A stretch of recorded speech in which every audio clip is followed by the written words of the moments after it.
Saya akan mengajak kalian semua membaca Ayub 22. Tahun 72 saya menemukan ayat ini dan sangat memotivasi saya.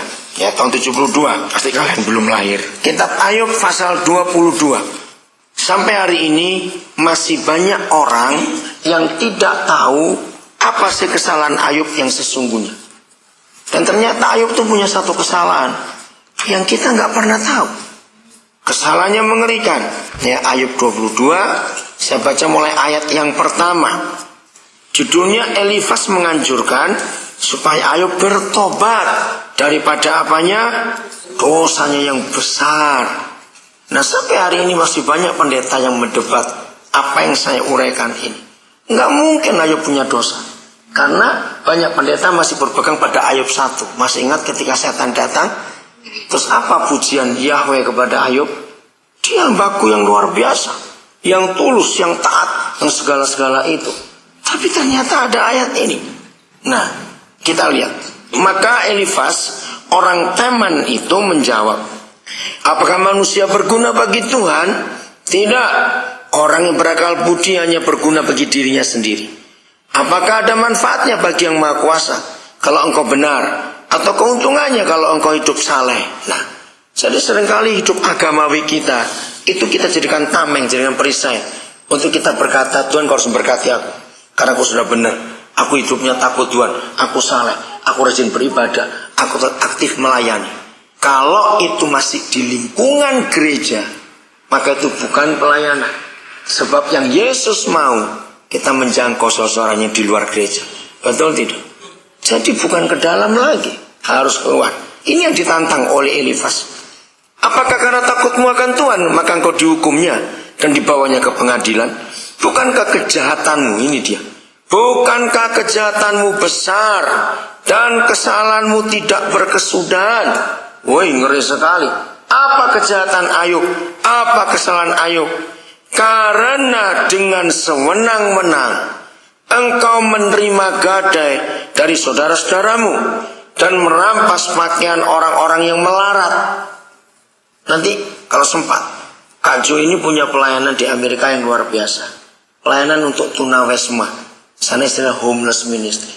Gara-gara pelayanan itu duta besar Republik Indonesia yang sekarang jadi duta besar Amerika, Pak Dino Patijalal, menyatakan bahwa anak-anaknya dan anak-anak staf KBRI di Washington DC harus punya hati mengasihi orang-orang itu. Nah, itu luar biasa. Nah, ini ayat yang saya pakai. Saya sampai hari ini berkata keras kepada orang-orang kaya yang pelit. Karena Ayub itu contohnya. Jadi kekayaan Ayub itu karena dia meras orang miskin. Dia rentenir, atau kata rentenir ya, membungakan uang. Orang-orang melarat dia peras. Ngeri sekali. Terus ayat 5. Orang yang kehausan tidak kau beri minum air. Ayub kan kaya bukan? Maka itu sekarang kita tahu, nggak mungkinlah tanpa alasan Yahweh sekejam itu, tanda kutip. Masih ingat dalam satu hari, kalau hitung sekarang berapa miliar kekayaan Ayub habis dalam satu hari? Ingat nggak itu? Saya tuh mikir nggak mungkin Yahweh nggak punya alasan membakar ternaknya, membakar, ngeri sekali satu hari. Masih ingat satu hari 10 anaknya mati sekaligus. Berapa banyak keluarga yang kita perkenal, mungkin keluarga kita sendiri. Satu anak meninggal aja hancur hati. Ini 10 anak dalam satu hari mati serentak. Nggak gila aja sudah untung Ayub. Apa sebetulnya jadi sebab? Ternyata pasal 22 ini menerangkan. Dia jahat sekali ternyata. Kaya tapi pelit. Orang yang kehausan tidak kau beri minum air. Dan orang yang kelaparan tidak kau beri makan. Ada kekayaannya banyak. Tetapi orang yang kuat, dialah yang memiliki tanah. Dan orang yang disegani, dialah yang mendudukinya. Lihat Indonesia. Orang-orang kaya, pejabat-pejabat punya tanah sebanyak itu. Kalau itu dipinjamkan pada orang miskin untuk mengolah saja, gak usah sewa. Harusnya begitu. Maka itu kalau di gereja saudara ada orang kaya yang pelit, bacakan ayat ini. Karena ada malapetaka dalam hidup mereka nanti. Terus, janda-janda kau suruh pergi dengan tangan hampa. Dan lengan yatim piatu kau remukkan. Artinya apa lengan yatim piatu diremukkan? Kerja gaji rendah. Karena banyak pengusaha daripada cari orang pintar gajinya mahal, lebih baik anak-anak kan butuh makan. Anak yatim piatu. Nah, ini yang sedang dilawan oleh PBB dalam konvensi anak internasional. Jangan mempekerjakan anak-anak. Ternyata sudah lama. Kalau kita baca kitab Taurat juga akan menemukan itu. Ketika Yahweh berpesan pada Musa, perhatikan anak yatim. Jangan kau seksa hak mereka, engkau ambil. Jadi tangan anak yatim diremukkan oleh Ayub karena dia gaji murah. Dikasih makan asal-asal. Nah, Tuhan marah. Terus, itulah sebabnya, dengar ayat 10.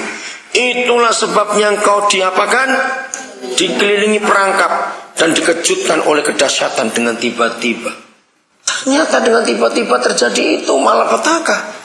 Terangmu menjadi gelap sehingga engkau tidak dapat melihat dan banjir meliputi engkau. Nah, saya nggak usah bacakan semuanya itu, nanti teruskan. Saya lompat ke ayat 21. Ayat 21 ya. Berlakulah ramah terhadap dia supaya engkau tentram, supaya engkau sejahtera, supaya engkau bahagia. Berlaku ramah kepada Bapa di surga. Kenapa harus berlaku ramah, untuk apa? Dengan demikian dan berlaku ramah itu engkau memperoleh keuntungan. Terimalah apa yang diajarkan mulutnya, itulah firman. Dan taruhlah firmannya dalam hatimu. Jadi kita harus bertobat. Lanjut. Apabila engkau bertobat kepada Yang Maha Kuasa dan merendahkan diri, apabila engkau menjauhkan kecurangan dari dalam kemahmu. Ini pertobatan Ayub. Ya. Nah, lihat ayat yang ke-24. Itu luar biasa. Dan membuang biji emas ke dalam debu, dan membuang emas Ofir ke tengah batu-batu sungai. Saya berhenti sampai ayat. Kalian anak-anak muda, sejak usia sekarang ini milikilah hati.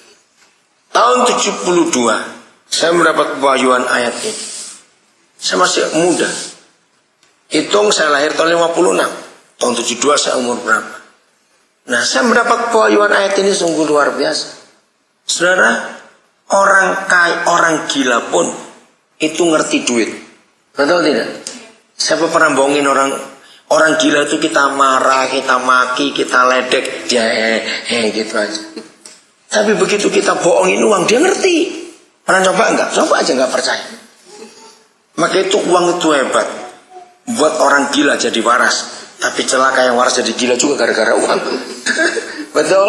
Itulah kekuatan uang. Ngeri sekali. Nah, enggak ada orang gila pun akan buang emasnya. Tapi lihat ayat ini. Apabila engkau membuang biji emasmu ke dalam debu. Sekarang kita jangan lihat emasnya dulu. Lihat kata debunya. Siapa yang dibuat dari debu? Kita manusia. Nah, artinya apa? Investasi yang terbaik bukan pada gedung, bangunan, fasilitas, tapi pada manusia. Menangkap nggak maksud?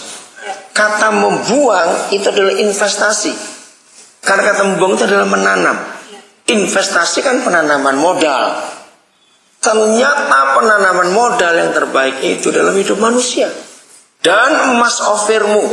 Kalau kita baca di sejarah Salomo membangun bait suci, maka emas yang terbaik itu dari Ofir. Dibuang ke tengah batu-batu di sungai. Siapa lagi batu-batu itu? Coba salah seorang baca. 1 Petrus 2 ayat yang ke-5. 1 Petrus 2 ayat yang ke-5. Silakan, sudah dapat baca ayat itu. Ayo, yang kuat suaranya. 1 Petrus 2 ayat yang ke-5. Dan biarlah kamu juga digunakan sebagai batu hidup Nanti. untuk membangun suatu rumah rohani bagi setiap iman kudus, untuk mempersembahkan persembahan rohani yang karena Yesus Kristus berkenan kepada Allah. Oke, keluarkan kata batu-batu. Jadi siapa batu-batu itu? Nah, kita semua. Lempar emas Ofirmu ke tengah batu-batu sungai. Itulah anak-anak muda. tanggal 6 sampai 9 bersama istri saya, kami ada di Singapura, ikut konferensi internasional. Judul konferensinya 14 Windows atau 14ers Movement. Sekarang ada gerakan baru, gerakan anak-anak muda dari umur 4 sampai 14 tahun. Nah, dalam hitungan statistik, jumlah penduduk dunia yang usianya 4 sampai 14 tahun itu 1,9 miliar. Dan penduduk dunia sekarang 7 miliar. Kami kumpul dari 92 negara. Oh, kami bicara tentang anak-anak. Kami menangisi anak-anak itu dengan data-data yang ada. Ngeri sekali. Ternyata setan itu kurang ajar. Ya, pernah dengar kata pedofili? Hubungan seks dengan anak-anak. Itu diungkapkan. Ngeri sekali. Terus pekerja anak-anak. Nah, ternyata 70% dari 1,9 miliar anak-anak umur 4 sampai 14 tahun itu adalah anak yatim yang gak punya bapak. Saya tertantang betul ikut konferensi itu. Setiap kali penayangan fakta-fakta, semua kami dibuat menangis dan kehancuran itu. Betapa setan merusak. Nah, itulah batu-batu yang ada. Jadi gak salah kalau Pak Jo tadi bilang, bagaimana kalian anak muda, pikirkan. Jadi pertemuan kita siang ini menantang kalian untuk sadar bahwa gak boleh hidup hanya untuk diri sendiri. Di luar kita ada banyak debu-debu dan batu-batu. Artinya, ayo investasikan apa yang kita bisa untuk mereka. Saya bersyukur ikut konferensi itu. Lalu istri saya, dia nyenggol saya karena dia tahu. Bilang, kamu sudah lama melakukan itu dari tahun 72. Ngurus anak-anak itu. Dan sampai hari ini saya tetap ngurus anak-anak itu. Saya bersyukur untuk kepercayaan Tuhan. Bisa memberdayakan segitu banyak orang. Tapi jumlahnya sedikit kalau dibanding penduduk dunia sebesar ini. Ayo yang lain bagaimana? Begitu kalian mulai hari ini, milikilah ambisi yang besar. Bagaimana generasi kalian itu diberdayakan. Buang emasmu ke dalam debu. Dan buang emas ofirmu ke tengah batu-batu di sungai. Apa yang terjadi kalau itu kita kerjakan? Ini untuk Ayub. Ayat yang ke-25. Dan apabila yang Maha Kuasa menjadi timbunan emasmu dan kekayaan perakmu, maka sungguh-sungguh engkau akan bersenang-senang karena yang Maha Kuasa dan akan menengadah kepada Tuhan. Dampaknya besar untuk diri kita sendiri. Kebahagiaan, sukacita, timbunan emas kita ternyata adalah Tuhan sendiri. Hebat tidak itu? Maka itu anak-anak muda, kalau kalian mau melakukan kebenaran ini, kalian akan jadi orang-orang hebat luar biasa. Memiliki rasa rakus, tahu kata rakus ya. Kalau melihat anak-anak ada di jalan-jalan di mana, kalian harus bangkit betul-betul melihat mereka. Jadi tugas kalian nggak cuma doa-doa saja, setuju? Ya. Buat action, buat tindakan yang nyata. Apalagi di Ambon, baru 8 hari kerusuhan itu. Tadi kami dibawa jalan lihat rumah-rumah yang terbakar itu baru 8 hari. Kerusuhan pertama itu kan 19 Januari, betul? 99. Saya tiba dengan 6 orang dari Nabire. Waktu masih ada kapal Rinjani yang masuk Ambon. Tanggal 29 Januari. Masih tegang suasana kota ini. Sedih melihat itu semuanya. Tadi kami turun di benteng, melihat anak-anak kecil main. Yang saya bayangkan cuma, aduh, anak-anak sekecil itu sudah melihat kerusuhan dan sudah punya dendam. Bagaimana besarnya nanti kalau kita nggak tolong mereka? Maka itu pikirkan generasi kalian. Mau dibuat apa ini? Pengkhotbah pasal 5, ratapan pasal 5. Ratapan ini saya dapat tahun 78. Ada pewahyuan ini. Maka itu saya bersyukur Bapa di surga memberi saya visi yang jelas untuk pelayanan pada anak-anak dan anak-anak muda. Ratapan pasal yang kelima, saya akan baca mulai ayat yang pertama. Lihat judulnya, Apa judulnya? Nah, jadi seharusnya seluruh pendeta, seluruh gereja di dunia ini, nggak cuma di Indonesia, yang meneriakkan slogan reformasi, pembaruan, pemulihan, tapi pakai musik, pakai acara-acara yang buang duit miliaran rupiah itu. Bukan itu. Satu-satunya pasal yang memberitahukan kepada kita siapa, bagaimana pemulihan akan terjadi di suatu negeri. Dan inilah pasalnya. Tidak ada pasal lain di Alkitab yang bicara tentang doa pemulihan kecuali pasal ini. Banyak gereja salah konsep tentang pemulihan. Mesti doa puasa, doa untuk bangsa, doa untuk suku itu, untuk pemerintah. Tidak salah. Tapi kalau cuma doa-doa saja, nggak ada tindakan, kita itu jahat, kejam, dan kurang ajar. Terhadap siapa? Terhadap Tuhan. Dalam hal apa kita kejam, jahat, dan kurang ajar terhadap Tuhan? Maaf ya, dengarkan. Para pendoa cuma bisa bentak-bentak Tuhan dan perintah-perintah Tuhan. Iya atau tidak? Tuhan selamatkan, Tuhan berikan perdamaian, Tuhan berikan keamanan. Bukan begitu, sudah. Kita nggak boleh perintah Tuhan. Doa yang benar adalah, Bapa, apa yang harus kami buat supaya ada perdamaian? Itu baru benar. Lihat para pendoa, usah 2 jam, 3 jam teriak-teriak, terus capek selesai. Ayo kita makan di mana? Betul tidak? Seringkali kita begitu. Tuhan kan bingung. Loh, jadi yang kerja siapa ini? Kamu nyuruh aku. Terus kamu santai-santai, habis perintah-perintah, bentak-bentak. Kita tidak bertindak, kita nggak bergerak. Maka itu doa untuk pemulihan itu adalah tindakan, bukan perkataan. Katakan amin. Dan ini harus kita pulihkan. Ayat 5. Doa untuk kasih aja enggak apa-apa. Apa itu? Susunya dia. Pecah tidak kalau dibanting-banting? Enggak lah, dia nggak akan sekuat itu mecahin. Oke, lihat ya, pasal 5 ayat 1. Siapa harus dipulihkan? Ya. Ayo cepat ambil kursi. Siapa harus kita pulihkan? Ingatlah ya Yahweh, apa yang terjadi atas kami. Nah, kami inilah yang harus dipulihkan. Siapa kami itu? Kami di ayat ini bukan kita. Oke, lanjut. Pandanglah dan lihatlah akan apa? Kehinaan kami. Ya, terus. Milik pusaka kami beralih kepada orang lain. Siapa kami? Rumah-rumah kami kepada orang asing.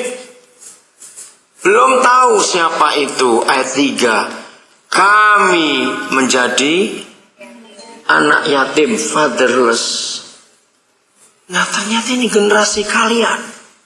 Maka itu jumlah terbesar penduduk dunia adalah manusia yang berumur 20 tahun ke bawah. Itu jumlah terbesar penduduk dunia.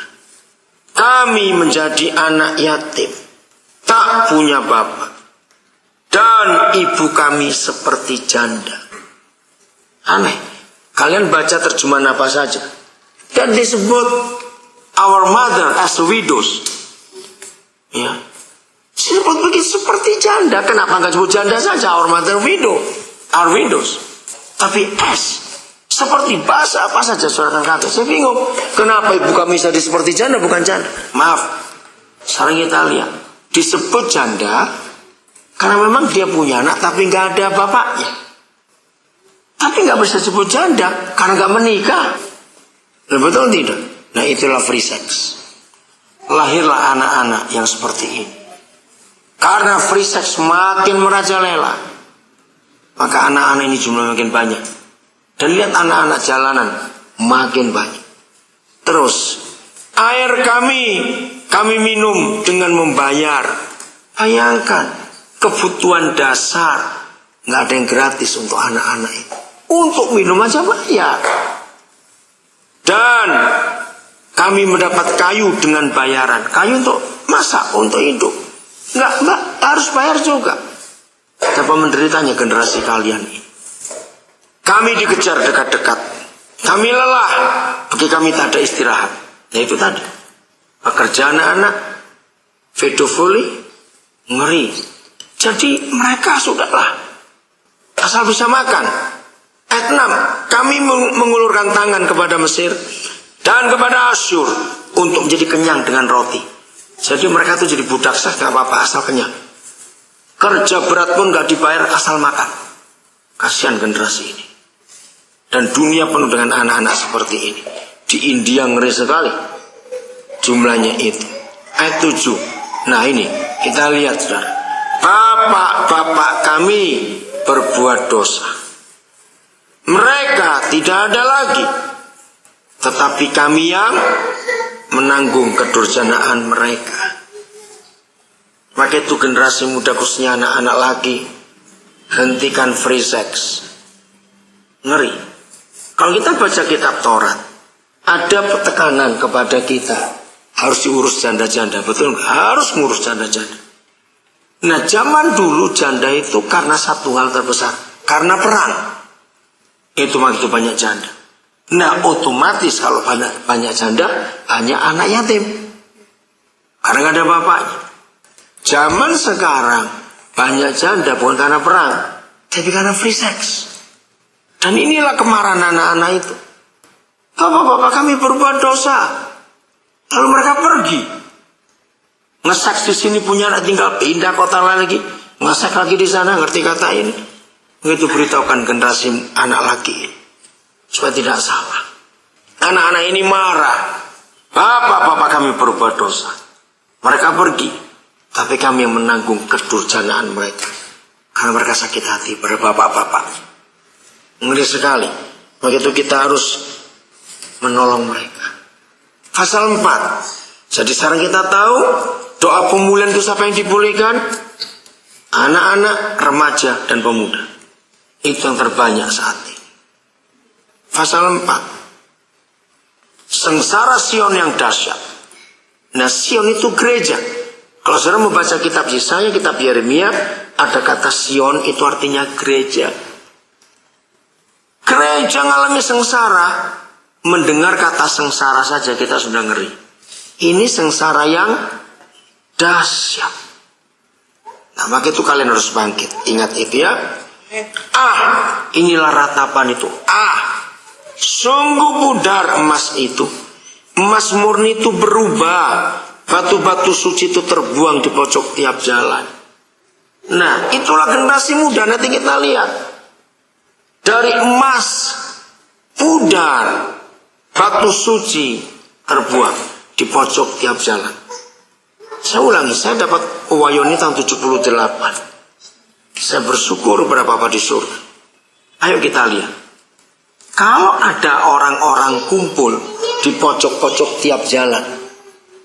Saya nggak tahu istilahnya Ambon, kalau kami Papua sebut mata jalan, sama sini?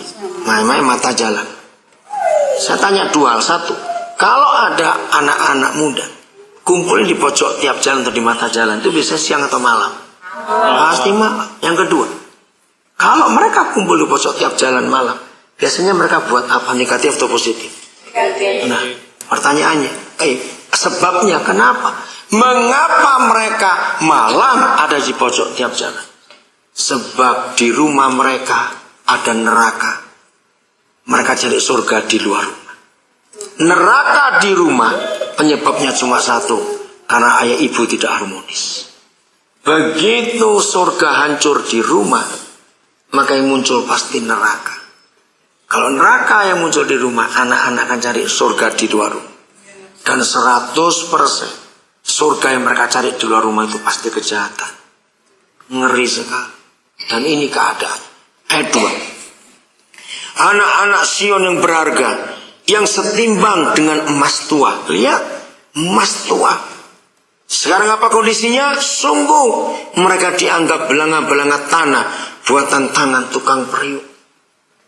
Merosotnya nggak main-main, dari emas tua jadi belanga tanah. Dan itulah generasi kalian yang kita harus segera selamatkan. Sungguh Tuhan sukacita hari ini karena kalian datang di sini. Walaupun ini mendadak. Oleh hari ini siapkan. Maaf, Seandainya ada di antara kalian yang orang tua kalian cukup kaya, cukup tinggi kedudukan karena pejabat, beritahu mereka tentang ayat ini. Supaya ayah ibu jangan menghambur-hamburkan uang. Karena pejabat-pejabat Indonesia ini kurang ajar betul. Suka ngabisin uang. Saya pernah urusan dengan KPK. Karena dengan 16 orang yang lain kami ber-17, 3 tahun yang lalu mendirikan institut korupsi itu membunuh. Maka kamu harus minta data ke KPK. Saudara dengar. Jadi uang rakyat yang dihabiskan oleh pejabat Indonesia itu 67%. Bisa bayangkan. Oh lebih. 67% lihat. Lihat kasus yang terakhir. Korupsi di mana-mana. Tender. Tadi saya baca Siwa 5, kaget. Ada nama orang Kristen yang punya proyek di Buru. Dan itu orang terkenal di Ambon. Nanti baca Siwa 5 hari ini. Saya kaget. Ternyata dalam berapa kali tender seluruh perjalan di sana orang ini monopoli. Itu orang Kristen. Saya kenal baik. Kenapa? Ya inilah kejahatan karena gereja tidak mengajarkan yang benar. Saudara, begitu kalau orang tua kalian pejabat sampaikan kebenaran ini. Jangan uang dihambur-hamburkan. Tanya Kaju karena Kaju itu suka kerjaannya itu mengantar pejabat-pejabat baik Indonesia baik negara lain datang ke Washington DC untuk urusan kenegaraan. Nah pejabat Indonesia itu kalau berangkat gak sendiri, seluruh keluarga diajak, kemenakan pembantunya, iparnya, aduh itu uang rakyat yang dipakai. Oke, saya lanjutkan itu. Merosot anak-anak itu, hidupnya hancur, kita harus selamatkan mereka. Ayat 3, ini yang mengerikan. Sampai surga itu membandingkan antara orang benar dengan binatang ini. Serigala pun memberikan teteknya dan menyusui anak-anaknya. Tetapi putri bangsaku bagaimana? Telah menjadi kejam. Saya stop sampai di situ. Saudara, saya kaget waktu membaca ayat ini pertama kali. Serigala itu tahu diri dan masih sayang anaknya, mau netai. Tiap kali kalian mendengar berita ada bayi dibuang di WC umum, di tempat sampah, dalam kardus, dalam kantong kresek. Inilah ayat. Ternyata manusia lebih kejam dari serigala. Kenapa mereka dibuang? 90% karena hubungan gelap, bukan? Karena free sex. Ambil anak-anak. 3 bulan ini Tuhan beri saya 8 anak yang terbuang seperti ini. Dari bayi umur 1,5 bulan sampai yang paling besar itu kelas 1 SMA. Bulan ini saya akan dapat 5 anak lagi. Dan Tuhan sungguh baik. Maka itu kita harus memikirkan mereka. Jadi kembali ke pasal 5 tadi ya, sampaikan. Nggak ada anak haram di dunia ini. Bapak haram yang banyak. Betul tidak? Anaknya nggak pernah salah kok. Bapaknya kurang ajar. Itu di pasal 5 ayat yang ke-7. Bapak-bapak kami berbuat dosa. Maka tidak ada lagi, tapi kami harus menanggung kedurjanaan mereka. Jadi bukan anaknya yang haram, bapaknya yang kurang ajar. Ambil anak-anak itu, pikirkan nasib mereka. Adakan kampanye besar-besaran anti free sex, setuju? Anak-anak muda di sekolah-sekolah kalian bicara jangan ada free sex. Bahaya sekali. Oke, lanjut. Lidah bayi melekat pada langit-langit karena haus. Sudah nggak ada air mata lagi. Haus sampai kering lidahnya. Dan nempel di langit-langitnya, bisa bayangkan. Kanak-kanak meminta roti, tapi tak seorang pun yang memberi. Kejam tidak? Ini bukan cuma roti jasmani. Arti roti adalah arti susu. Itu ada kasih sayang, betul? Anak-anak itu nggak pernah berdosa karena mereka nggak pernah minta untuk dilahirkan. Dan nggak ada orang bisa buat anak. Jadi kalau mereka ada, itu pasti karena Tuhan yang mau mereka ada. Jadi jangan mereka dibuang, jangan mereka disakiti. Nah, ayo kita tolong anak-anak itu. Saya lompat ke ayat yang ke-9 dan 10. Lebih bahagia mereka yang gugur karena pedang. Karena jadi pahlawan bukan? Ikut perang. Daripada mereka yang tewas karena lapar. Dan itulah generasi kalian. lapar makanan jasmani, lapar kasih sayang orang tua. Mereka mati. Lihat narkoba sejenisnya itu pembunuh betul-betul. Yang merana dan mati sebab tak ada hasil ladang. Warga hancur. Nah, akibatnya apa? Lihat ayat 10. Dengan tangan sendiri, wanita yang lemah lembut. Ini Alkitab itu jujur. Enggak sebut ibu. Wanita. Kenapa wanita? Ya memang belum jadi ibu. Tapi sudah melahirkan. Dan apa yang terjadi? Karena free sex. Memasak kanak-kanak mereka untuk makanan mereka. Tatkala runtuh putri bangsa. Saudara, zaman itu sampai kira-kira mungkin 10 tahun yang lalu. Atau 20 tahun lalu. Orang gak percaya kalau ada ibu bisa makan anaknya sendiri. Tapi sekarang sudah banyak. Apa arti makan? Karena ekonomi. Maaf, berapa banyak ibu-ibu jual anaknya? Betul? Kepada bapak-bapak, kepada om-om itu. Betul tidak lihat. Betapa banyak. Karena makan. Itu namanya merebus anaknya sendiri dong. Ngeri sekali. Nah, kalian harus buat sebuah tindakan fakta di kota Ambon ini dan di pulau-pulaunya untuk menyelamatkan generasi ini dari free sex. Lihat pornografi luar biasa. Dulu orang susah bawa komputer kemana-mana karena gede-gede. Sekarang pakai handphone. Betul, bisa lihat internet. Bayangkan itu. Tolong sampaikan kepada semua teman yang suka lihat YouTube. Ya, tulis ini Espira TV, ESPIRA, Espira TV. Nah, ada TV asal sebuah yayasan yang pusatnya di Inggris, tapi di Indonesia ada, Australia ada. Espira. Mereka itu sekarang buat film-film pendek untuk penginjilan, masuk YouTube. Espira TV, langsung ya. Jadi YouTube garis miring Espira TV. So beritahukan anak Indonesia di sana. Ada bahasa Inggrisnya, ada bahasa Indonesia. Di situ juga kalau yang bahasa ada bahasa Mandarin, tapi saya lupa bahasa Mandarin pakai yang apa lagi. Tapi di situ ada banyak keterangan. Nah, beritahukan teman-teman kalian yang suka lihat internet lewat handphone. Espira TV itu. ESPIRA TV, langsung sambung. Banyak cita-cita yang bukan Kristen. Nggak ada nama Kristen, nggak ada kata Tuhan, nggak ada apa-apa. Tapi nilai-nilai kehidupan diberikan di sini. Dan itulah bentuk penginjilan. Jadi buat gerakan-gerakan itu. Sekarang, apa langkah praktisnya untuk kita bertindak supaya generasi ini diselamatkan? Maka itu maaf, hentikan kegiatan-kegiatan hanya berisi ala rohani. Doa, doa puasa, doa pagi, doa apa. Kurangi banyak-banyak. Setiap kali kalian kumpul, mulai pikirkan strategi. Mulai dari daerah masing-masing. Mungkin dari Batu Gajah, dari Arsalobar misalnya, dari wanita atau mana, coba. Di lingkungan kalian, kalau ada anak-anak yang gak jelas bapaknya, coba dekati, minta hikmat Tuhan, buat salah satu. Entah apa. Dan kalau memang mereka tidak terurus, cari di antara kalian yang rumahnya cukup besar dan tampung anak itu. Jadi langsung tindakan nyata untuk menolong mereka. Lakukan itu dengan serius. Tuhan pasti akan menolong kalian semua. Jadi perlu sekali buat yang nyata. Nanti kita bisa diskusi untuk itu. Mari kita buka Lukas 15 ayat 1. Lukas 15 ayat 1. Gereja harus punya hati Yesus ini. Katakan amin. Apa itu hati Yesus? Inilah hatinya. Coba salah seorang membaca Lukas 15 ayat 1. Ayo, bisa dapat. Tadi dari sini baca kedahuluan. 15 ayat 1.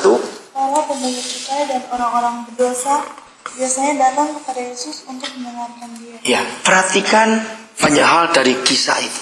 1. Orang-orang berdosa dan para pemungut cukai. Masih ingat? Zaman itu kelompok ini bisa nggak masuk ke bait suci untuk ibadah? Tidak bisa. Mereka pasti diusir oleh imam-imam dan ahli Taurat. Ternyata sebetulnya gereja masa kini kembali ke zaman ahli Taurat dan imam-imam. Kenapa? Karena orang berdosa nggak ada yang mau masuk gereja. Betul? Mereka rasa takut. Dan berarti kita siapa? Itulah yang kita pelajari. Ternyata kalau mereka takut masuk gereja, tapi mereka tidak takut jumpa Yesus. Maaf, jadi kesimpulan saya, Yesus nggak ada di gereja. Dengarkan kalimat ini. Ternyata Yesus nggak ada di gereja. Karena kalau dia ada di gereja, orang berdosa nggak akan takut datang. Yang ada di gereja cuma ahli Taurat dan imam-imam dan orang-orang Farisi. Maka itu selama Yesus hidup, cuma sekali dia di bait suci. Itu pun waktu umur 12 tahun. Dia nggak pernah disuruh khotbah di bait suci. Di sinagog pun cuma 2 kali ditulis di Perjanjian Baru. Jadi 99,sekian% pelayanan Yesus itu di luar sistem keagamaan. Maka itu orang-orang ini bisa jumpa Yesus. Lalu kata penting di ayat 1 itu adalah kata biasanya. Coba jawab pertanyaan saya. Keluarkan kata lain, apa kata biasanya itu? Sebutkan. Biasanya itu apa? Ayo cepat. Sering. Apalagi? Selalu. Saudara bisa bayangkan. Maka itu menurut ayat itu, gereja disebut gereja kalau sering dan selalu preman, pelacur, pemerkosa, perampok, pembunuh, maling di sekitar kita tidak takut datang kepada Yesus lewat kita. Kalau kita masih disegani orang berdosa, maka kita bukan gerejanya Tuhan Yesus. Kita gereja organisasi. Makan dengan dia. Saudara, lihat ayat 2, baca dulu ayat 2. Ya, yang lain boleh, silakan. Maka bersunyi-sunyilah Ya. orang Farisi dan ahli-ahli Taurat, katanya, ia menerima orang-orang berdosa dan makan bersama-sama dengan mereka. Nah, bukankah itu yang terjadi dengan gereja masa kini? Jujur, kalau ada pelacur masuk ke gereja, kita tahu nggak kalau dia pelacur? Dari apanya? Iya, kedua dari bau parfumnya itu. Pasti tahu. Ayo jujur, kalau mereka masuk, kebanyakan gereja cuma nonton dari atas ke bawah. Sepatunya, pakaiannya cuma begitu. Kita nggak terima. Ayo jujur, kalau ada perampok yang terkenal lalu masuk gereja, gereja nggak pernah siap. Dan terjadi. Maka itu orang Farisi, orang ahli Taurat ngomel. Hei, kenapa dia makan dengan orang-orang itu? Kenapa dia terima? Saudara, ini kesalahan kita. Nah, saya mau tunjukkan. Satu ayat yang mewakili seluruh Alkitab, itu ayat mana? Satu ayat saja, itu mewakili seluruh Alkitab. Kalau nggak ada ayat itu, Alkitab itu nggak ada artinya. Ayo, nggak usah ragu-ragu. Bukan. Hampir betul, jadikan semua bangsa bukan. Injil itu kekuatan Tuhan. Betul, tapi bukan itu. Ayatnya satu. Ya, itu ada karena satu ayat ini. Injil itu kekuatan, kasih karunia. Tapi ada satu. Bukan, cari dulu. Ayo.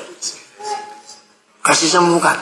Yohanes 3:16. Nah, karena begitu besar kasih Bapa akan dunia ini. Kalau nggak ada ayat itu, Alkitab nggak ada artinya. Kan karena ayat itu bukan, surga mempunyai rencana keselamatan.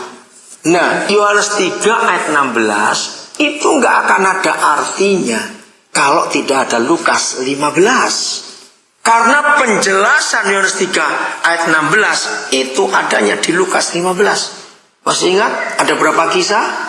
3. Semuanya tentang yang hilang, tapi semuanya happy ending. Karena yang hilang ditemukan. Dan itulah hati Bapa. Dan di Lukas 15 itulah satu-satunya ayat dalam seluruh, satu-satunya pasal dalam seluruh Alkitab yang memberitahukan kepada kita bila mana dan mengapa seluruh isi surga bisa bersorak-sorai. Kalau satu orang berdosa bertobat, gereja sekarang bersukacita karena dapat drum baru, keyboard baru. Yang bersukacita gerejanya, pendetanya. Tuhan tidak, karena gak ada orang baru bertobat. Maka itu kita harus bermisi dan punya hati untuk menjangkau mereka. Selamatkan orang-orang. Nah, ketika mereka bersungut-sungut, Yesus tahu. Maka dia menceritakan kisah Lukas 15 ini. Arti sekarang maksudnya? Jadi tugas kita harus ke arah situ. Dan dengan tegas Yesus berkata di perikop pertamanya. Perikop pertama apa yang hilang? Domba. Yang kedua, uang yang hilang. Ketiga, anak yang hilang. Nah, di dalam domba yang hilang, Yesus berkata begini. Gereja yang benar, orang Kristen yang benar, harusnya rela meninggalkan yang berapa? 99. Karena sudah selamat. Dan harus pergi keluar mencari yang satu. Tapi lihat, yang ada sekarang, gereja membalik 180 derajat ayat itu. Rela membiarkan yang satu karena ngurus yang 99. Ya atau tidak? Ya. 90 sekian persen aktivitas gereja itu dari kita untuk kita kepada kita. Betul tidak? Ya. Dari kita untuk kita kepada kita, muter saja. Harusnya dari Tuhan kepada kita untuk dunia. Harusnya begitu. Termasuk keuangan gereja. 90 sekian persen itu ke dalam, bukan keluar. Padahal ngurus anak-anak itu tadi itu perlu biaya banyak. Sebab mereka kan gak punya bapak. Mereka kan sebagian besar pasti orang miskin. Kita perlu banyak uang untuk itu. Maka itu mulai hari ini pikirkan itu baik-baik. Sedapat-dapatnya selamatkan orang-orang ini. Ayat terakhir, nanti kita diskusi. Satu-satunya ayat dalam seluruh Alkitab yang menuliskan apa sih kehendak Bapa di surga itu. Banyak gereja Pentakosta karismatik rajin doa puasa untuk mencari kehendak Tuhan, katanya. Tapi sudah puasa 3 hari, nggak ketemu juga kehendak Tuhan. Maaf, jangan tersinggung. Sudah doa pagi, doa malam, sekian lama, tidak juga ketemu kehendak Tuhan.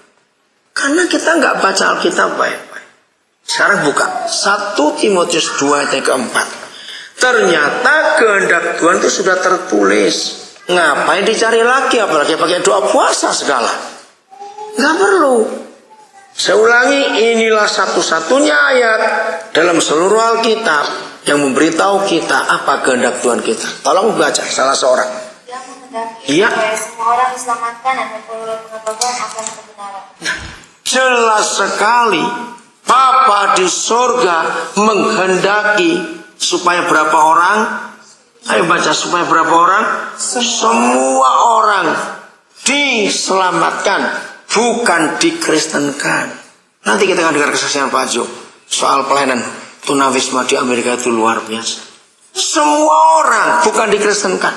Jadi seharusnya seluruh kekuatan kita, tenaga, daya, dana, pikiran, waktu, semua fasilitas, kapasitas yang kita punya, seluruhnya harus ke fokus ini, menyelamatkan semua orang. Karena itu kehendak Bapa.